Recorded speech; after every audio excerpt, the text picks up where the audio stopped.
नमस्कार, आप देख रहे हैं न्यूज गंगा। मैं हूं आपके साथ निशा भारद्वाज। राज्यसभा में केंद्रीय गृह मंत्री अमित शाह के भाषण में बाबा साहेब भीमराव अंबेडकर पर की गई टिप्पणी को लेकर संसद में घमासान मचा हुआ है। संसद में बीजेपी और कांग्रेस सांसदों के विरोध प्रदर्शन और धक्का मुक्की के साथ लखनऊ विधानसभा में सपा कार्यकर्ताओं पर विरोध इतना ज्यादा चढ़ गया है कि सदन स्थगित करना पड़ गया। इस पूरे विवाद पर और भी अहम मुद्दों पर लखनऊ में बहुजन समाज पार्टी कार्यालय में पूर्व सीएम और बसपा सुप्रीमो मायावती ने एक प्रेस कॉन्फ्रेंस करते हुए बीजेपी, समाजवादी पार्टी और कांग्रेस पर जमकर हमला बोला। राजनीतिक जानकारों का कहना है कि दलित वोटों पर बसपा की कमजोर होती हुई पकड़ के बाद अब सपा, कांग्रेस और भाजपा इस बड़े हिस्से को अपने पाले में लाने के लिए सारे दांव आजमा रही है। यूपी में ही अकेले 21% दलित वोट है और राज्य की 180 के करीबन विधानसभा सीटों पर दलित मतदाता निर्णायक है। ऐसे में संविधान के बाद बाबा साहेब पर इतना सियासी घमासान देखने को मिल रहा है। हरियाणा और फिर झारखंड और फिर महाराष्ट्र विधानसभा चुनावों में दलित और आदिवासी वोटों के झुकाव का परिणाम भी चौंकाने वाले नतीजों में देखने को मिला है। 2029 के पहले 2027 का उत्तर प्रदेश विधानसभा चुनाव सेमीफाइनल्स की तरह होगा। लेकिन इस बीच अब बसपा सुप्रीमो मायावती ने प्रेस कॉन्फ्रेंस में कहा कि भारतीय संविधान के निर्माता और दलितों व अन्य उपेक्षित वर्गों का मसीहा डॉक्टर भीमराव अंबेडकर के बारे में संसद में अमित शाह द्वारा इस्तेमाल किए गए शब्दों से बाबा साहेब की गरिमा और अस्तित्व को गहरी ठेस पहुंची है और इस तरह से उनका अपमान हुआ है। अब पूरे देश में उनके अनुयायियों में जबरदस्त गुस्सा और आक्रोश है और उन्हें अपने ये शब्द वापस लेने चाहिए। साथ ही इसके लिए पश्चाताप भी करना चाहिए, अन्यथा उनके यानी भीमराव अंबेडकर के अनुयायी इसे कभी नहीं भूल पाएंगे। ठीक उसी तरह जैसे वो डॉक्टर BR अंबेडकर के प्रति कांग्रेस के कारनामों को नहीं भूल पाए हैं। मायावती ने कांग्रेस पर भी जमकर हमला बोला और कहा कि कांग्रेस पार्टी ने हमेशा बाबा साहेब का अपमान किया है। कांग्रेस ने संविधान से बाबा साहेब का नाम हटाने की कोशिश की है।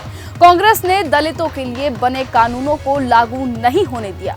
मायावती ने यह भी आरोप लगाया कि कांग्रेस दलित वोटों के लिए सिर्फ दिखावा करती है और उनका वास्तविक सम्मान नहीं करती। उन्होंने कहा कि इससे कांग्रेस, बीजेपी और अन्य समाजवादी पार्टियों किस्म किस्म के हथकंडे अपनाती रहती है, जबकि यूपी में 4 बार बीएसपी के नेतृत्व में रही सरकार ने दिल्ली के नजदीक नोएडा में और लखनऊ में बाबा साहेब के सम्मान में आने को स्मारक को पार्क बना दिए गए हैं तथा उनके नाम पर यहां उनके जनहित की योजनाएं शुरू कर दी गई है, जिनमें से कुछ को बाद में समाजवादी पार्टी की सरकार में बदल भी दिया गया। बसपा सुप्रीमो ने कहा कि इनके बाबा साहेब के प्रति नफरत को भी ये दर्शाता है। कांग्रेस के साथ मिलकर सपा हवा हवाई की बातें तो करती है, अन्य महापुरुषों, गुरुओं को भी बाबा साहेब के साथ साथ पूरा आदर सम्मान किया जाना चाहिए। हमने जो काम किए हैं बाबा साहेब के सम्मान में, उसे लेकर सबकी नींद उड़ी हुई है। उन्होंने कहा कि उनके अनुयायियों को वोटों से लुभाने के लिए बीजेपी को भी मजबूर होकर अपने दिल पर पत्थर रखकर उनके सम्मान में कुछ कदम भी उठाने पड़े।